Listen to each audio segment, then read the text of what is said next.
The seasons changing once again. Daylight wanes while shadows grow longer, and wind mournfully howls through the dead leaves.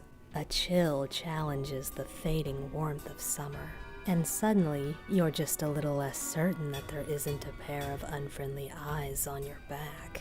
Lock your doors, draw your curtains, and join me for the story of a single broken heart that sealed the fate of an entire city. Kunark is an unforgiving land. It's no exaggeration to say that everything on the continent is bloodthirsty. Those who are not allied with the Iksar will find very few friends here. It's a land of extremes, with scorching deserts, bitter tundras, and festering swamps. Where life can find a foothold, it does so desperately, flourishing to the point of uncontrolled overgrowth.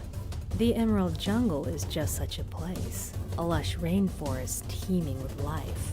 Here, explorers will find ravenous plants, nightmarish leeches, and mosquitoes large enough to suck out your soul. What I'm saying is that Kunark is Norrath's Australia.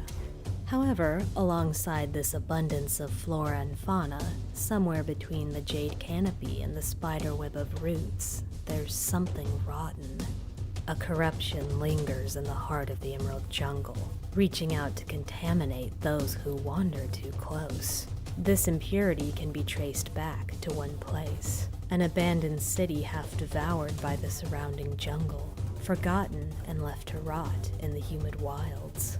Its cracked stone and crumbling walls seem to stand stubbornly defiant against the encroaching vegetation, a wrathful shadow of its former glory. Those who came across these ruins noted how the sun could never quite get through the everlasting mist that surrounds it. Not knowing its true name, the ignorant simply called it the City of Mist. It is now only a place of death and memory.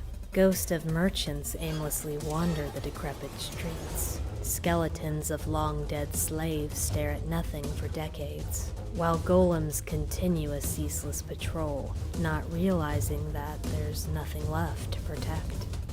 The only living inhabitants here are the deranged, the bewildered, and the lost. Mentally and spiritually twisted by the darkness hanging over the city, they are prisoners without lock or chain, yet unable to escape all the same. The decaying finery hints at a robust past that was once full of life and even luxury. The cause of its downfall has been a great source of speculation. The populated city fell silent and still overnight, not to a war, not to a plague, but to something that didn't spare a single soul to tell the tale.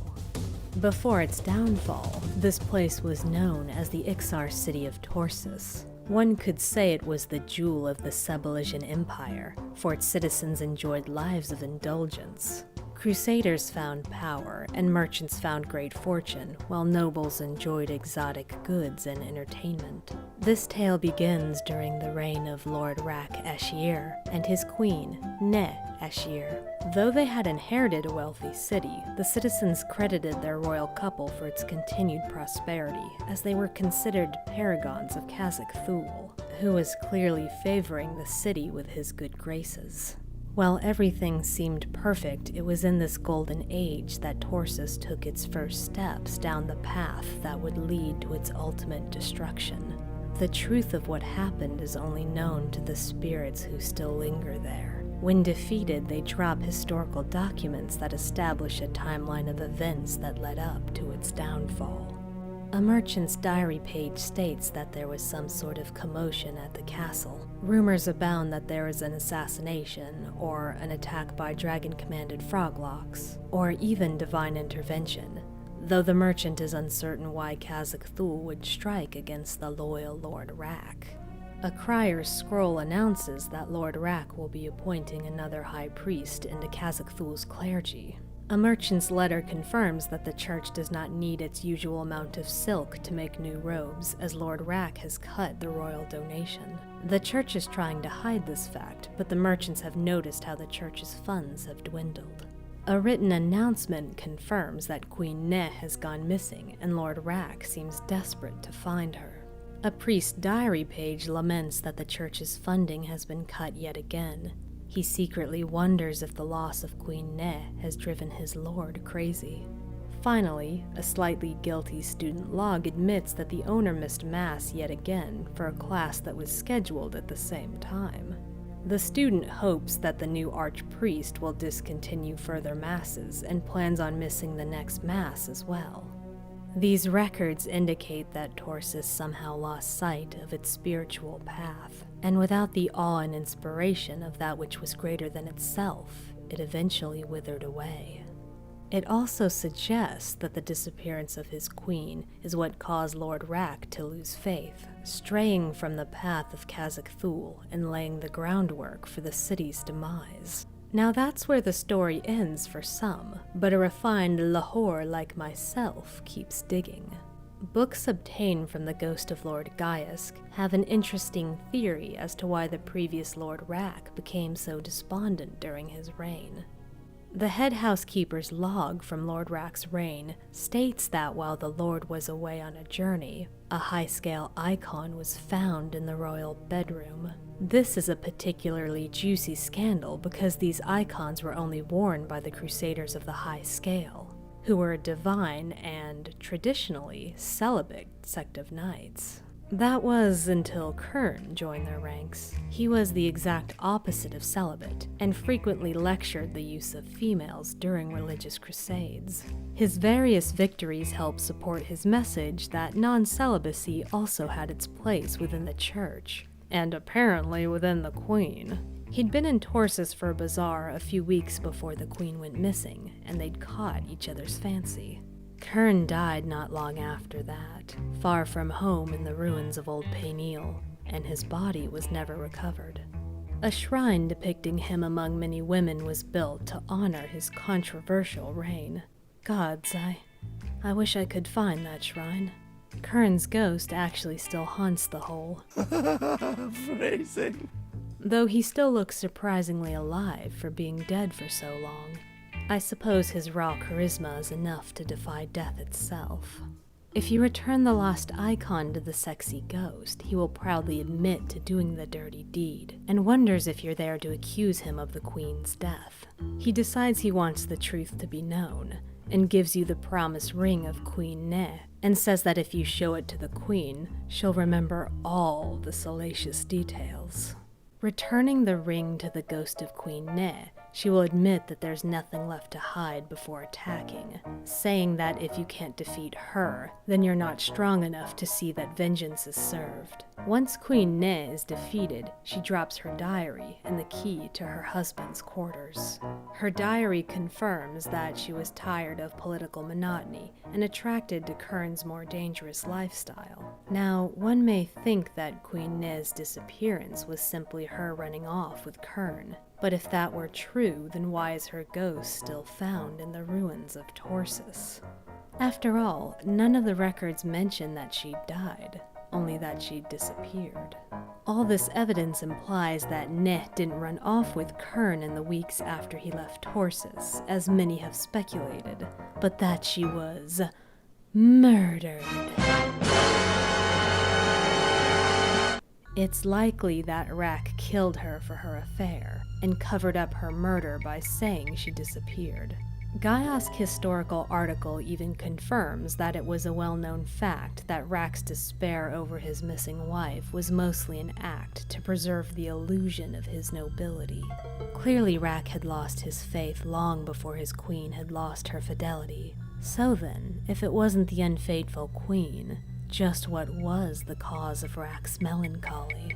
The answer lies deep within the plane of fear, the realm of Kazakh Thule, the faceless god and creator of the Iksar. Within this nightmarish place, cowering among the powerful servants of fear, there is a frail Iksar hatchling.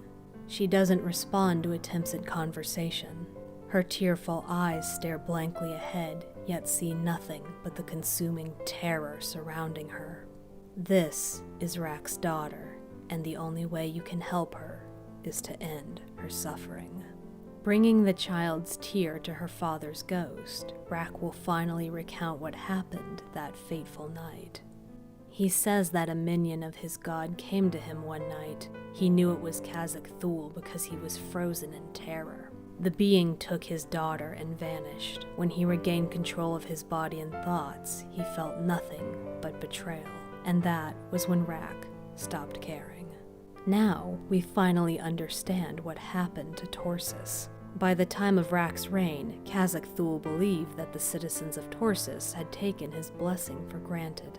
In the dead of night, he stole Rak's daughter as a warning and a promise that he could take so much more if the Iksar didn't suitably worship him. Rather than spurring his servant to action, it had the opposite effect. His god had already taken his daughter. Her absence left no fear, no hope, just a consuming despondence. For the remainder of his days, Rak went about sabotaging the connection between his people and their god. He never told his people to neglect Khazak Thul. He simply made it acceptable and even rewarding to do so. This decline of faith continued until the Faceless One finally ran out of patience with his treasonous children. Khazak Thul chose a mist to convey his displeasure. A paradox of the green mist that had once brought the Iksar freedom. The fingers of fog that enfolded Torsis in its grasp brought only death. The citizens choked on the mist and fell as the sun was engulfed in a thick haze. It happened too quickly to run, hide, or pray. By Khazak Thul's displeasure, the dead rose, and there they stay, suffering testaments to the fate of the faithless.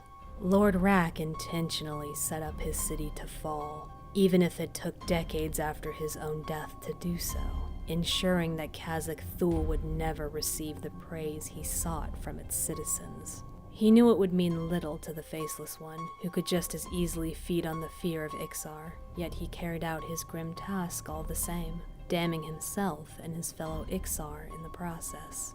It was the self-destructive act of a ruler that had lost everything that mattered to him, and the only way he could strike back at the god who had wronged him. For all the suffering Lord Rak's plan caused, his accomplishment has given him no sense of satisfaction or reprieve from his sorrow, only the cold knowledge that he'd done his work and done it well. Redemption lies far beyond the grasp of the City of Mist. Its crumbling bones and surrounding corruption serve as a testament to the wrath of a vengeful god, and as a rotting grave to a grieving father who never forgave himself.